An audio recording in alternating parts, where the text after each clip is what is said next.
2021 was a good year for mulberries. So today we're going to make mulberry wine using our mulberries from our mulberry trees. And as you can see, these were frozen. And as you can also see, these bags really don't hold anything in because, wow, did the liquid just get everywhere. They were frozen. We let them sit out for a while. They're still kind of really cold. So nothing got spoiled in any way. But the freezing process does break up the cell walls really nicely. And we don't actually know how much we have. We will weigh it once we get it into the fermenter. Let's do that. Okay, so we're just gonna weigh the little big mouth fermenter. Just throw it on there. 4 pounds, 15.6 ounces. Guess what? I'm calling that 5 pounds. And there's gonna be like the bag and stuff like that. So it's all good. So now we have that base weight. I can turn this off. You can turn that off and we're just gonna use the fermenter. Because there's too much stuff. There's a lot of ways that you can do this, all right? You can take this fruit as is, dump it all into the fermenter, add some yeast, and go, and you're good to go. You can put it into a bag and do it that way. We are actually gonna use a food mill today and a bag. Look at us being fancy. Everything here was sanitized in the red bucket of sanitization. The one-handed thing today. And I'm just gonna throw that bag in there. Oh, hold on, one more thing. Okay, one other thing that I'd like to do is I have these fermentation weights. It's just a piece of glass. I'm sure Derica can put a link to these. I'm gonna put it in the bottom of the bag. That way, hopefully it'll keep it under the level of the liquid as we go, hopefully. Now, some people have critiqued us on our technique of tying the bag, weighing the bag, all the things about the bag. And guess what? It's not an exact science here. You're just trying to weigh a bag and tie it up. Yeah, you're just tying it down. I mean... We've tried having it so that the weight would be on top, and guess what? It just slides and falls to the bottom anyway, because gravity is a thing. Gravity, it's a bitch. Always bringing it down. All right, so... Look at that. It like fits perfectly. Yeah, it really does. Like it was made for this. We're going to have a link to the food mill, too. I think they're a wonderful addition to your kitchen. We love the food mill. We actually did a video on them. That's on another channel. So, I have this semi-frozen mashed berry that I'm just going to start scooping into the food mill. And the whole point is, see there's stems and stuff? We don't want the stems and stuff. So I'm just going to put some of those in there. It's still kind of frozen. There's a lot of ice here, but that's all right. And then begin the process of milling. Is this really necessary? No. But it shows tedium and makes it look like we're really working hard to make this wine. What it actually does is it breaks up the fruit just a little bit more, gets some of the juices out. Are you getting it all over you? A little bit. How are you getting it all over you? Because it's hitting the bag and then the bag is absorbing it. Oh, okay. Well, we'll figure that out. But I'm going to go through all this stuff and then we'll see you once that part is done. So about 45 seconds in, we made an executive decision that the whole grinding up using the food mill is a waste of freaking time. So instead, we're just going to scoop off what we had here right into this. What's going on the bottom? Oh, there's all that stuff on the bottom. Yeah. Because we were like, hey, don't we actually like want the pulp and everything? Yeah. Yeah, and they were frozen. So we're going to save ourselves like an hour and a half of time and batteries and card memory things on the computer. Sanity. And sanity, and probably not get into an argument over it today. And we're just gonna put it all in because, oh my God, this would just take forever. And you might get a slight extra extraction, but not that much different. If we were using fresh berries, then absolutely I would say go ahead and do this. But our berries have, what is the word, masticated? Yes. So well during the freezing process that they're mushed already. So this is highly unnecessary. So let me put this in the sink. I'll be right back. Some other considerations that you might want to consider. Normally, you would want to use Camden tablets if you're using like a fresh fruit or you didn't know the source. These came from our backyard and they were frozen in suspended animation for over a year. They are from 2020, well, about a year actually. Yeah. So they are totally frozen. I would say at this point, they are pretty well safe, okay? Now, if you wanted to, you totally could do the Camden tablet thing. We have them. We have yet to use them. That's the interesting thing. We got them because of doing more of the fresh fruit stuff, and we have yet to actually use them yet. This bag leaks really bad. I have to figure out how to get this in there. Every berry counts. This is a whack your packet moment. Bag number 2. This one shouldn't be leaking. Yeah. It's just been sitting in Whoop. juice. Wow. All right. So it obviously hasn't been leaking because it's filled with juice. In you go. Get in your home. You too good for your home? And now the juice, which is probably a little bit of water from being frozen, as well as, you know, actual juice. I have to say, that was so much easier than using the food though. Yeah, that was a lot easier. Okay, and now I'm just gonna, oh boy, that is heavy. I'm going to twist this bag, twist the top because the bag doesn't twist anymore. I'm gonna tie it in a knot. Somebody's gonna tell me I'm doing it wrong. That's okay, because you know what? There's a million ways to do it. It's all right. And then, wow, it's really cold too. I'm gonna flip the whole thing over so that the knot's on the bottom. Now I'm gonna go wash my hands. You can take the bowl too. I'm gonna take the bowl too. And the ladle. And the ladle. And the spatula. And the spatula. Be right back. So we want to get a weight on this now, and then we can subtract the 4 pounds, 15 ounces to know about how much we put in berries. 11 pounds, 11.4 ounces. So that means 7 pounds. Wow, really? That doesn't seem right. 7 pounds, 4.2 ounces of berries. But I'm going to say that 4 ounces is bag. Oh, and the weight. How much does the weight? The glass weight. Oh. So let me write this down. We can get another one. We can weigh that and find out. I have a new glass weight. This has not been sanitized. 5.9 ounces. Math's getting difficult here, people. I hate doing it in ounces. In grams, this would have been so much easier. So you know what I'm gonna do? I'm gonna convert it all to grams. And then I'll tell you the others. So let's see. Okay, so it is 2,893 grams of fruit and bag. I'm not weighing the bag separate, sorry. So 2,893.2, that is 6.37 pounds. More math than I really wanted to do for this particular brew. But that's good to know, because the next thing I want to do is actually figure out how much sugars we have added, so I know how much extra sugar I need to add to get it to a reasonable gravity to make a reasonable wine. Now, I think that we know about berries in general, and even though this is a multi-lobed thing, so I don't think it's technically a berry, it's a word that I can't remember at this moment, they have very little sugar. So they're not going to bring a lot to the party to be fermented.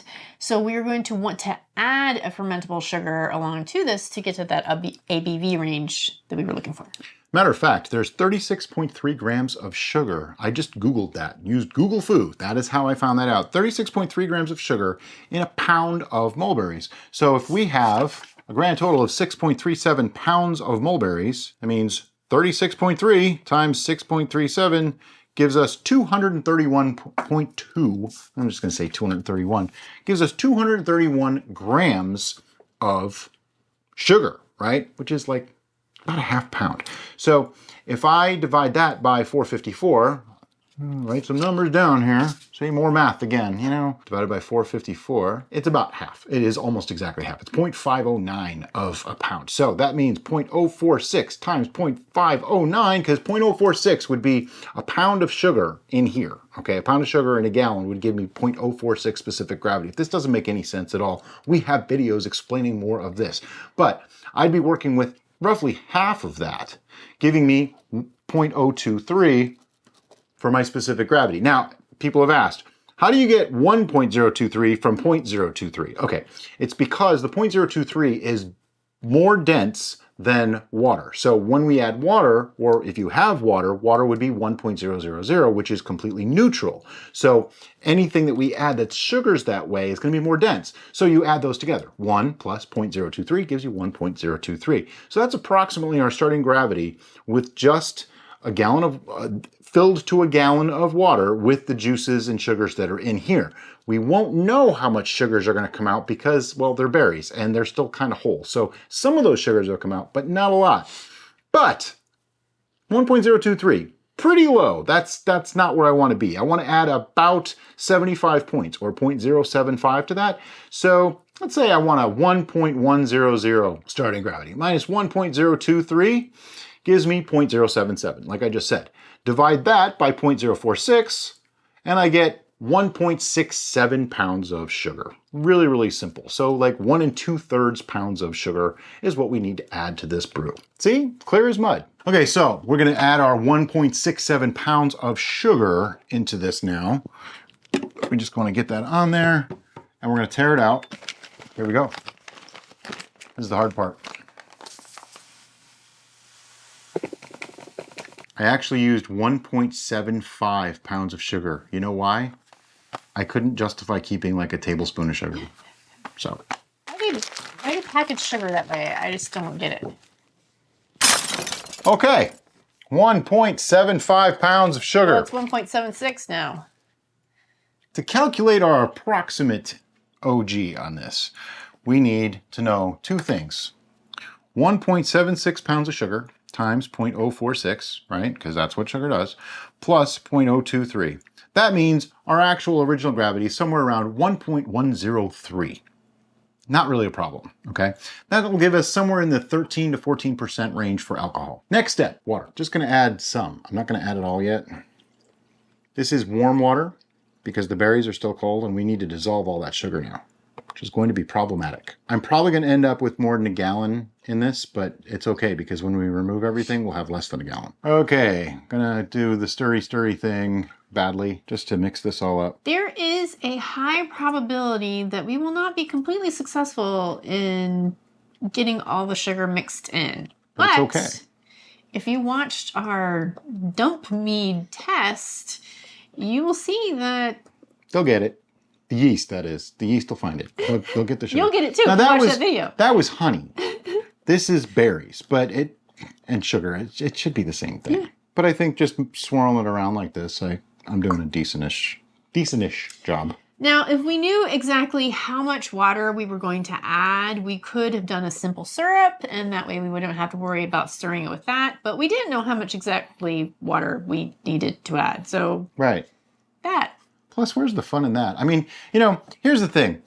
You might say, oh, well, you could have done this, or you could have done that. And you're right. There's a lot of ways that we could have done this that might have been more precise or more accurate. However, we're trying to show a simple way to do it that the average person can do at home. So even though there was quite a bit of math, it was kind of necessary to understand, okay? And because if you know those concepts, you can do this with anything, with all the ingredients that you end up using. This is just an example of how to do this. If you had blueberries, same basic concept, strawberries, raspberries, blackberries, all the same idea. They're all roughly the same sugar content. You might have to look it up to be sure, but they're gonna be within a couple of points to the point that they're basically the same. Okay. Now, some of those other berries may have a larger percentage of pectin, and if that's the case, then you will want to add pectic enzyme. That is something we want to talk about. Mulberries are not known for having a lot of pectin. They're actually a lower pectin fruit, so we're not going to worry about adding a pectic enzyme to this. Could we possibly get more juice out of them if we do that? Maybe, but I'm not all that worried about it. I don't really think it's going to be beneficial. Plus, it keeps it a little bit simpler to not do it, okay? Some things we are going to add though. If you want to, you can totally add a cup of tea. And that is something that we've done in many, many instances. But since we did a test of wine tannin versus tea, and we found them to be quite similar, except that the wine tannin was actually a little easier to use and more consistent from batch to batch, I'm gonna go with the wine tannin. It says 1/4 teaspoon to a 1/2 teaspoon per gallon, so I'm gonna go with 1/2 teaspoon in this case because we're making roughly a gallon. And I know that I want it to be a little bit tannic. This is gonna be like a dry red wine maybe, unless we decide to sweeten it later. I don't know. We haven't made up our minds yet. We're making mulberry wine here and it's a work in progress. And I'm gonna mix that up. Okay, another ingredient that we're going to add is Fermade O and a little tiny bit of water. This is about 2 grams of Fermade O.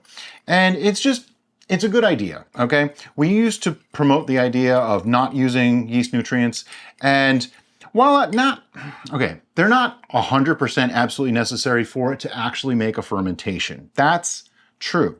But if you want it to be efficient and work well and maybe not produce off flavors and work in a more efficient manner, then honestly, it's just so simple. If you can't get them, you can boil up a little bit of bread yeast and use that, but ferment is my favorite. I don't really like to add some of the other stuff, but ferment is really, really cool. So a little bit of ferment. The O in ferment is for organic. Organic. So that's why it's one of our preferred methods. Now, in this particular case, because we did keep all of the parts of the mulberry, the skins, the seeds, the stems, everything is in that bag. There might be enough nitrogen. It's nitrogen. But there's the specific term for it. Yeast assimilable nitrogen. Right. And now, so I didn't do the mathematics and the calculations to find out, and I do know that 2 grams of ferment, while it has some more, it's not very likely to overdo the nutrients. So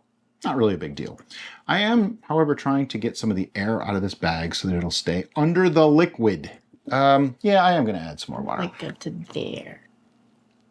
Now, I know this is a 1.4 gallon fermenter, so to not dilute it too much, I don't want to go too far. Yeah, too far. It's fine. Right there. Those extra 4 drops, that was necessary. And now it's just bend the bag around until it goes under the... See, there's an air bubble.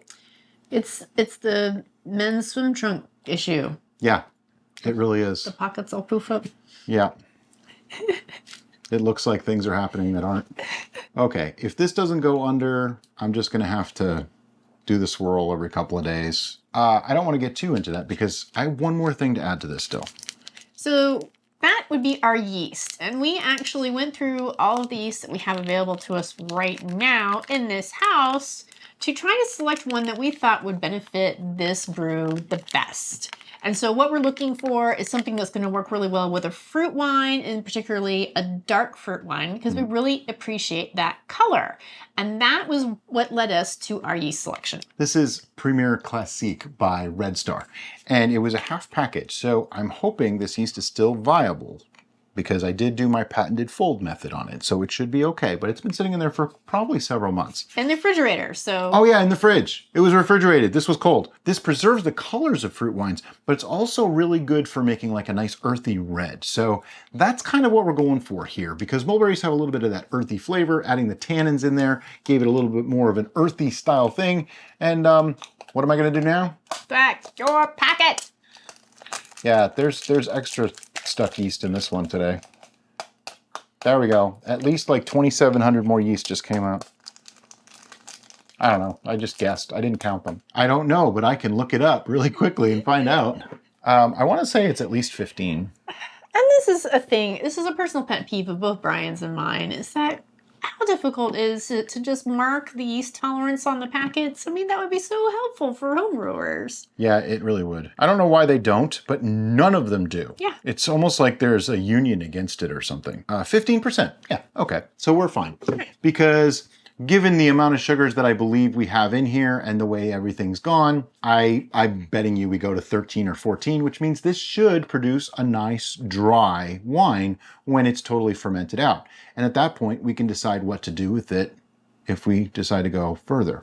Ooh, I almost got it. You know what? Those little bit of air pockets are going to come out. I'm okay with that. Yeah. I'm fine. When it starts fermenting, it's going to create more. Yeah, so there's no reason to drive yourself crazy about it. Let me go get the lid, airlock, be right back. Something you might have noticed that we didn't do. We're not going to be taking an original gravity reading because I'm estimating the original gravity in this case. There's really almost no way to know for sure how much of those sugars are going to come out. So I'm going to take an estimated reading. I didn't do that on purpose because you were talking and I didn't want to make noise. Okay. All right, so let me just write down my estimated gravity here. 1.104 estimated gravity.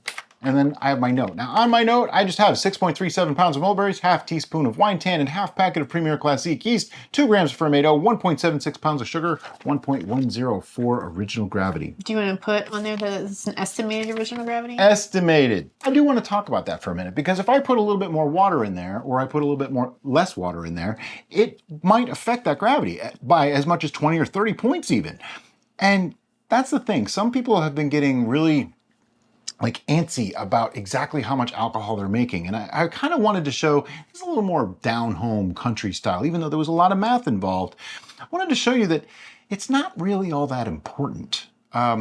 If this is 1.100 or 1.120 or 1.080, it's going to produce somewhere in the 10 to 15% wine range, for alcohol. And any of that is totally acceptable. The important number is the second one, when it's done, because that'll tell you if it's done. So as long as I know I didn't overdo the yeast, I didn't give it way too much sugar, 20, 30 points doesn't even really make that much difference, especially since we intend for this to go dry, and then we're going to alter to taste as we need to. But what are we going to do now? We're gonna let it sit. Probably for at least 2 weeks, because this started out, wow, it's really cold. It's really so cold. It may not even start up for a couple of days because it is that cold, but our house stays about 75 degrees, even though it's been a little cooler lately, so it might even be cooler than that. And we'll be back to show you once it starts to slow down on fermentation. All right, it's been about 2 weeks. Airlock activity has definitely slowed down. Let's give it its first check. Getting the lid off is the first step. How low can you go? Well, it's a case of, is it 990 or not? It's 992. Every time this happens, you can say, it's done, right? Well, maybe. What if it went to 990? 2 points might not seem like much, but it is still fermentation. So, just better safe than sorry. We're going to put this back for another week. Maybe it won't even be quite a week. But one thing that's really kind of bothering me, this bag. Making me wonder if we should remove the bag or not. Well, looking at the liquid itself, plus that reading, I'm thinking it's extracted a lot. Yeah. And it would probably be fine just to remove the bag. The only concern then would be, stop futzing with it. I'm hydrating. Well, are we removing the bag or no? I don't think so. Okay. I wanted to, but I think it's okay. It's just always, you worry about mold and stuff like that. There was no signs of mold. That's not why No. he was concerned. It's just the top portion of the bag that was sticking pushed out of way the up, water yeah. was, or liquid. Mildly concerning. Yeah, but there's absolutely no signs. That's what I was doing. I was pushing it around and checking to see if anything looked untoward. Nothing was untoward. Okay, what are we going to do with it now? We're gonna let it sit. See you in a week. Okay, it's been 8 days since we took our last reading. Why 8? Well, because we didn't get to it in 7. That's why. Check it inside. Smells like wine. Let's pull the bag out of here. Now, people ask all the time, how long should you leave the fruit in? That's largely up to you. You can leave it in longer if you really want to. Just be aware that there is a certain point at which it's really not doing much for you anymore, where you're not really going to get any more out of it. Right now, I want to get it out of here just because I don't want to have potential issues with mold. Let me go wash my hands. Probably should have done the reading before I took that out of there, but it's easier once that comes out. 0.992, perfect. Cool. Let me take a note. So since that is our second reading of the same number, we can safely say that fermentation is done. And it's low enough, below 1.00, that we know there's really not much left to ferment, so it's safe to rack this at this point. But because we're getting ready to put this into what's called conditioning phase in our case, some people call it secondary, though fermentation's done, so there shouldn't be any more fermentation.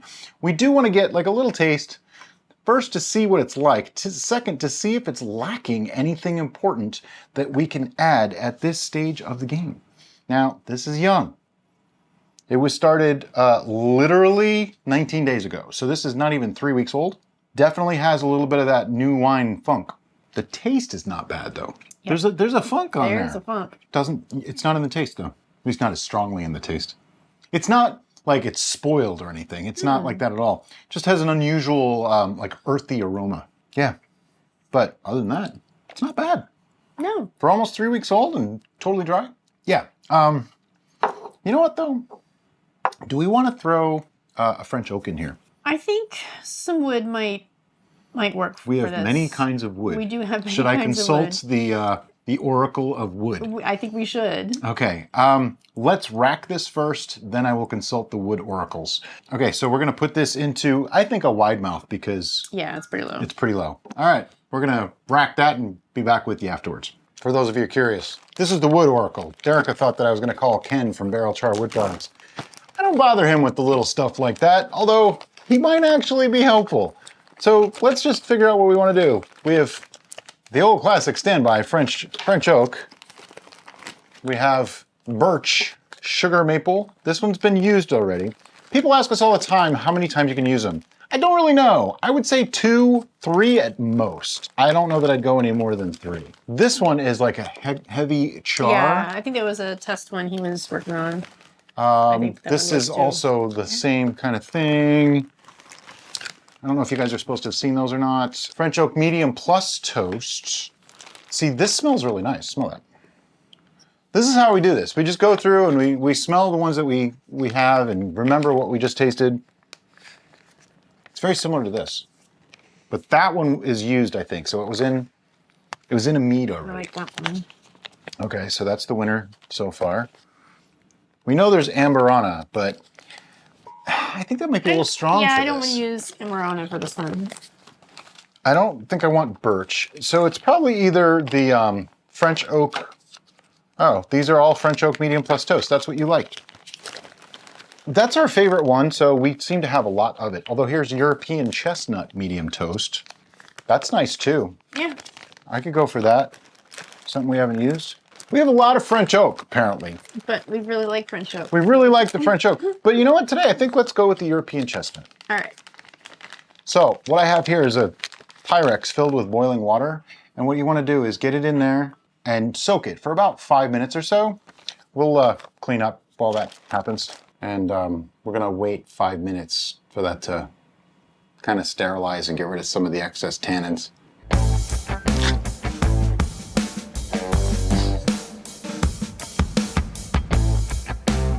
All right, 5 minutes has passed. Take out the wood. Put wood into fermenter. Notice the coloration of the water. See, that's some of the tannins leaching out. It just makes it work a little bit better. Plus it sanitizes it a little bit, gets rid of anything that might be living on the surface of the wood. And when you just put the lid on like she did, put a new airlock on it, and put on our notes. What do we do with it now? We let it sit. This is conditioning phase, okay? This was a little bit milky, like it had some haze to it. There's still some solids suspended, but it's only a couple weeks old. That's fine. That's why we wanted to put the wood in it now. So typically we would let this sit until we felt that it cleared or didn't clear to whatever our expectations were. But because we have added wood and we haven't used this particular wood before, I think we did in the test, actually. We're probably going to want to take intermediate samplings of this. I'd say a week, maybe 2 to start. Because you never know how quickly that wood is going to infuse into your brew. Now, if you keep your vessel in a warmer temperature, then yes, it is going to infuse quickly. Yep. If you keep it in a colder temperature, then it's going to take its time. But it's still a good idea because sometimes when it goes past that point, it's a little too much. So, by the way, if anyone sees this airlock activity and thinks that it's still fermenting, it's just degassing. It's degassing, and there also could be a little bit of temperature difference because we put very minor, but very hot wood it's in there. it's probably just degassing. Yeah. So anyway, this is going to sit for probably a week, maybe 2 weeks, and we'll be back to show you what it looks like then. Okay, it's been 3 weeks. Why has it been 3 weeks? Well, we were sick, and life gets in the way, but that's probably a good thing because I tend to rush it when there's oak involved, and I might say, oh, well, it's good enough. Let's just do it and get. No, 3 weeks I think is about right. These are large chunks of wood. I think we're good. So what we're going to do today is we're going to rack this and then give it a taste, see what we think, Racking, as always, we're going to use an auto siphon. We're going to put the source on top of the table. We're going to put the destination under the table, and we're going to put the hose in the destination. Are you ready? I believe so. Go about halfway. Give it a few pumps to get it going. And then let it fly. After racking, due to using our pitcher with the raised letters, get yours in the description below. Sorry, it just sounds cheesy when you say that, but I have to do it every once in a while. We know we have about 3 liters here, but that means 4 bottles to most of the world. We're gonna do a tasting. Before we do that tasting, Brian and I had a little powwow, and we were trying to reset our mind thought about what we want from this tasting. And what we want from this tasting is to reach a level of perfection that has yet to come, except for a couple times. Well, we want to make it as perfect as possible. Right. So this is a mulberry wine. So those words give me a preconception of what I want this experience to be. I am a mulberry fanatic, as a I like trait mulberries too. that I share with Brian. Probably not as fanatic as I am, but he does have a dear place close to his heart for the mulberry. So I want that punchy tartness that I get from mulberries. But it should be sweet too. But it needs to have a little bit of sweetness. And because we oat this, and I'm getting that aroma even from here without me even sticking my nose in there, I know I want an addition of that Deep, rich vanilla, mouthfeel. creamy, like a mulberry creamsicle or something. I don't know. On the color, it's like Pinot Noir. It's man. beautiful. It is gorgeous. It makes my Very deep red. It's almost my a purple, heart actually. happy. Yeah, it's almost a purple, really. The smell, it almost smells like a Pinot Noir. It Yeah. really does. It has that deep richness to it. The oaking really made a difference. I think it really elevated this significantly.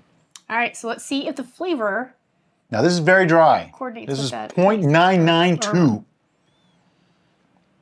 If I was in the mood for a dry wine with really nice mouthfeel, this is what I would go to. It has more sweetness than you'd think.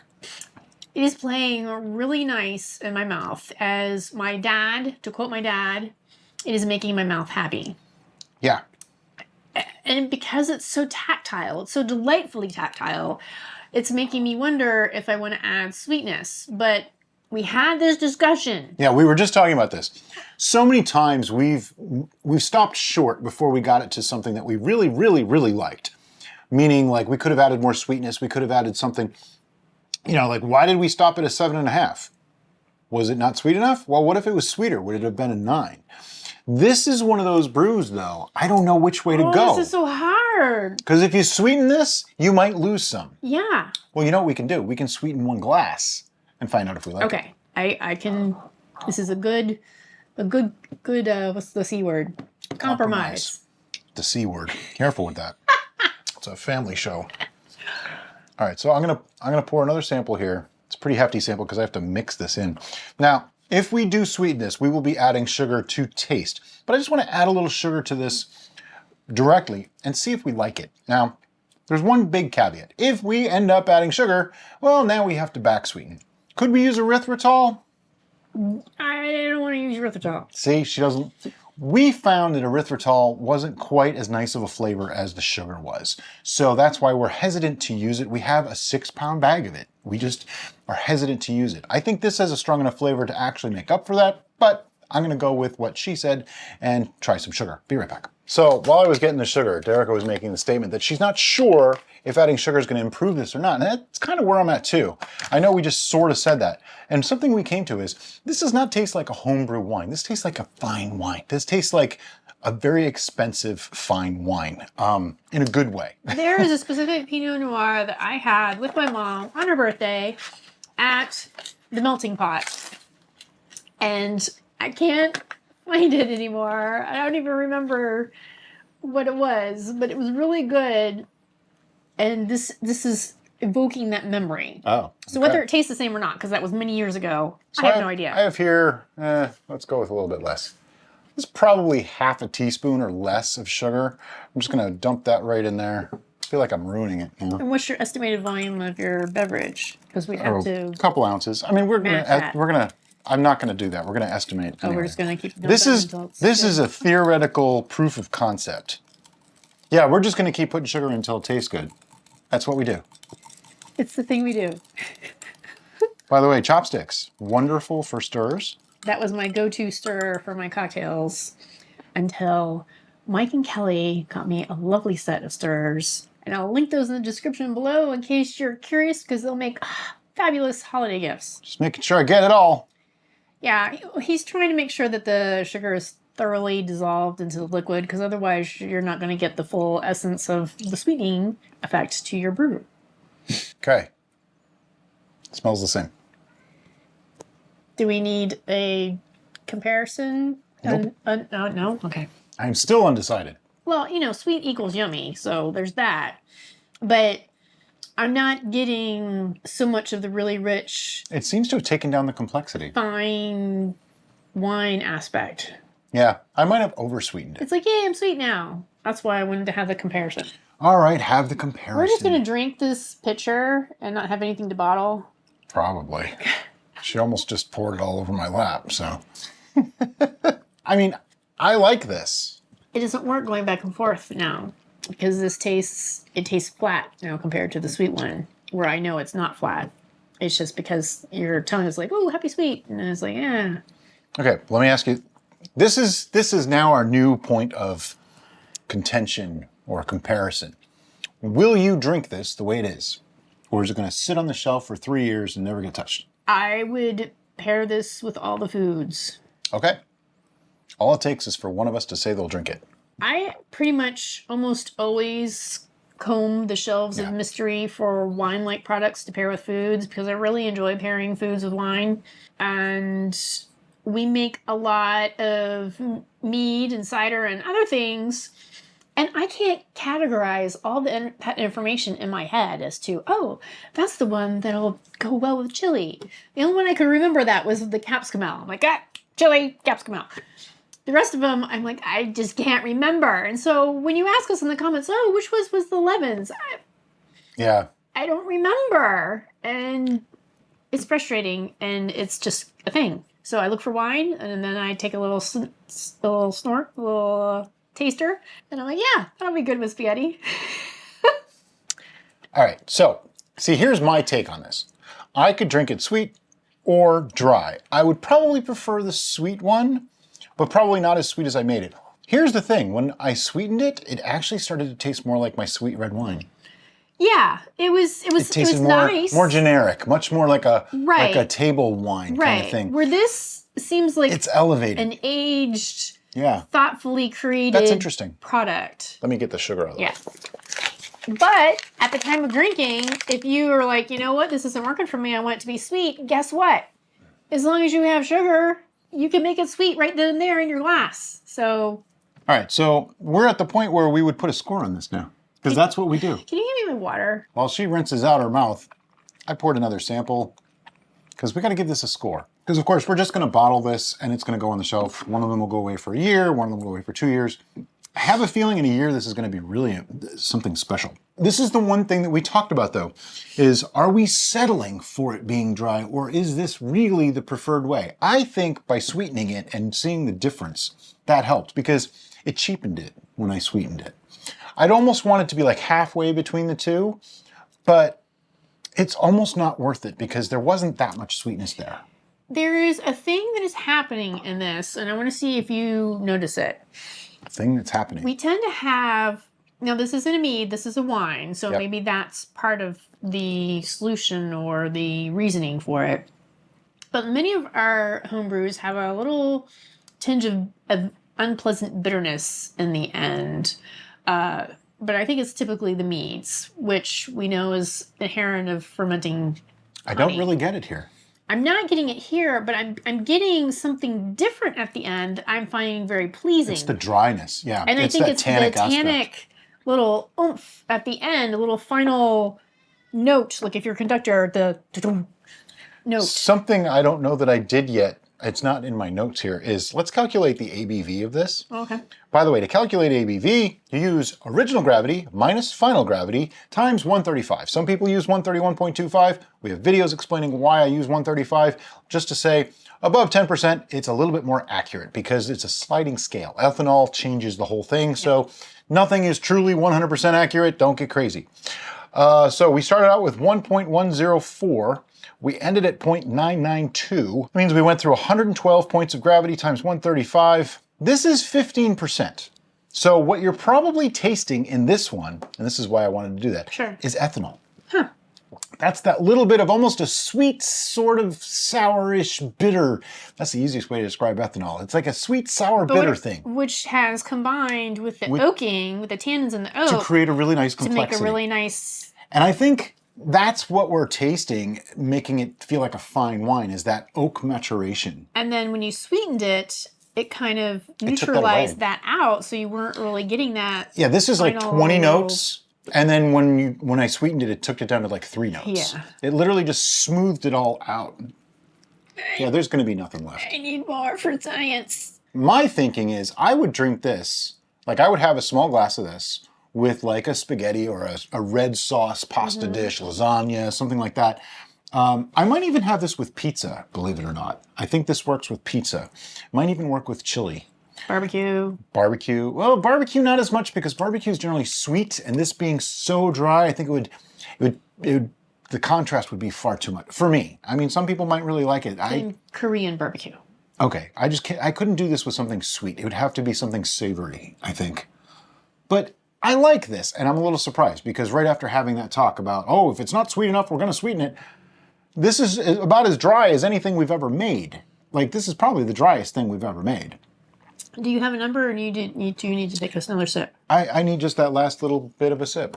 Okay, our scoring system goes from 1 through 10. 1 being crap, probably going to dump it out. 10 means it's like the best you have. 11 means it's better than the best you have and probably the best thing you're going to make all year. We only have a couple of 11s, by the way, I think like 3. Between 1 and 10 is varying levels of ick to awe. I'm going to copyright that statement and make a t-shirt because I just like it. 1, 2, 3, 9. Yeah. I have to give it a 9. I am not a super big dry red wine drinker, okay? This ranks up there with any of the best dry red wines that I have liked. Yeah. That's the key. And that's because it's not just like, oh, I'm overly tannic and dry and there's nothing to me. No, there's fruitiness. There's almost even like a hint of citrus in here for some reason. There's so many things going on. And then to have that final little tannic bump at the end, it's just like, oh, that was really rich nice. mouthfeel, very viscous.